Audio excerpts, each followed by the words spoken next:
Newton named the colours that make up white light the spectrum. And when this discovery was combined with the telescope, it would show us something remarkable. The spectrum would reveal precisely what it was we were looking at out in space. This is a spectroscope. As sunlight comes in, it's broken up into its constituent colours and spread out much more finely than you'd get with a simple prism. Now, with this camera, I should be able to show you what I can see. I'll just check that it's working. Yes? Okay. When scientists first did this in the middle of the 19th century, placing the spectroscope on top, they saw something completely unexpected.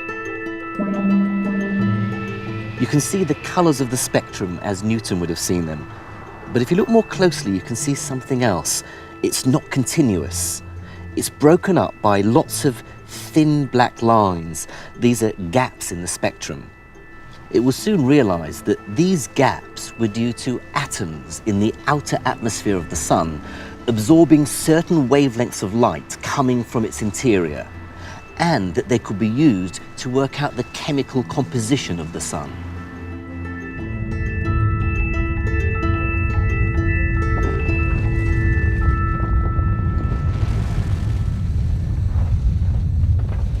Every element absorbs a unique pattern of wavelengths,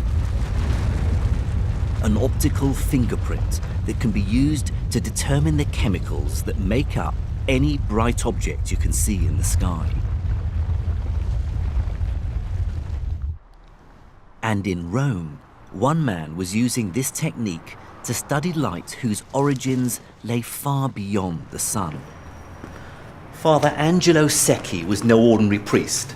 He was charismatic and viewed as something of a heretic by his fellow Jesuits. And that's because he was also a professor of physics with an evangelical passion for astronomy.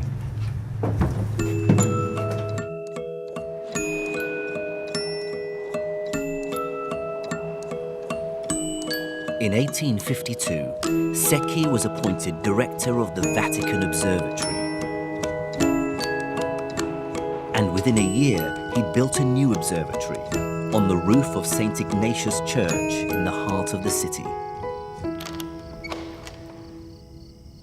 At the time, most astronomers were interested in mapping the positions of the stars and charting their motions across the heavens.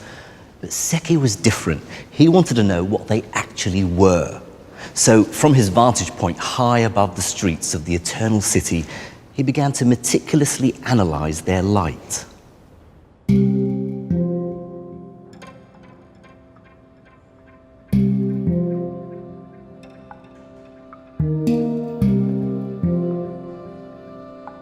Fitting a spectroscope to the observatory's telescope, Father Secchi laboriously recorded the spectra of more than 4,000 stars.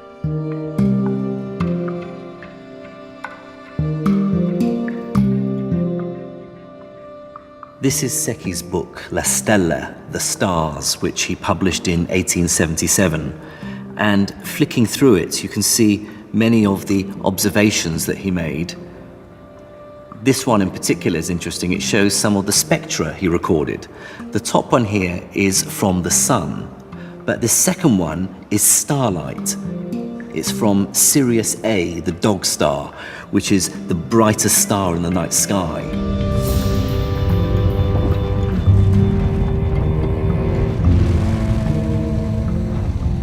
It's 8.6 light years from Earth and over 20 times as luminous as the sun.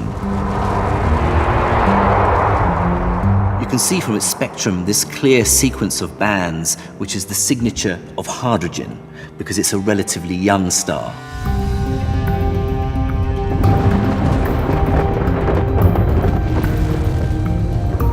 The universe's hottest, brightest stars have spectra rich in the two lightest elements, hydrogen and helium. But as they age, they cool, and their spectra reveal the presence of many heavier elements. This third one is from the star Betelgeuse, which is a red supergiant. It's near the end of its life, and so you can see from the many bands here that it's composed of lots of different elements.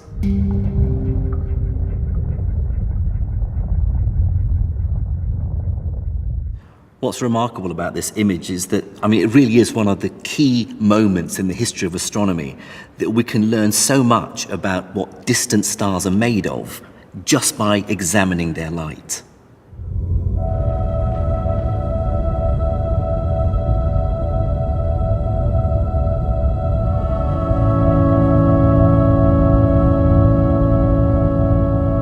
But because Secchi had catalogued the spectra of so many stars of different ages, his observations led to something even more profound.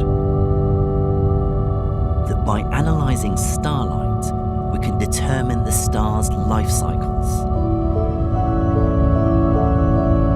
When they were born, and when they'll die.